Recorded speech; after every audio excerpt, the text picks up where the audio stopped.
হঠাৎ করেই খেয়াল করলাম আজ রাত 12টায় আমার এমবির ম্যাচ শেষ হয়ে যাবে।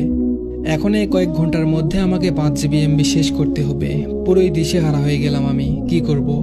কিছু কি ডাউনলোড করব, নাকি ভিডিও দেখব, নাকি নিউজ ফিডটা ঘুরেই শেষ করব সব? আসলে কি করব কিছুই বুঝতে পারছিলাম না। এত মূল্যবান এমবিগুলো এভাবে নষ্ট হয়ে যাবে, কোনো কাজেই আসবে না আমার। ধ্যাত, কিছুই মাথায় আসছে না আমার। ঠিক তখনই কেন জানি মনে হলো, যদি আমি জানতে পারি যে আজ রাত 12টায় আমি মারা যাব, আমার হাতে আর মাত্র কয়েক ঘন্টা সময় আছে, তখন তাহলে আমি কি করব? নামাজ পড়ব, কোরআন তেলাওয়াত করব, নিজের গুনাহের জন্য মাপ চেয়ে নিব, নাকি মনের ইচ্ছাগুলো পূরণ করব? আসলে কি করা উচিত? আপনারাও একটু ভেবে দেখুন তো। সত্যি যদি জানতে পারেন যে এই দুনিয়ায় আজকে আপনার শেষ দিন, তখন আপনি কি করবেন? কি করে আপনার মহামূল্যবান সময়টাকে শেষ করবেন? তাই বলছি, সময় থাকতে নামাজ পড়ুন। আল্লাহ আমাদের সবাইকে বোঝার তৌফিক দান করুন। আমিন।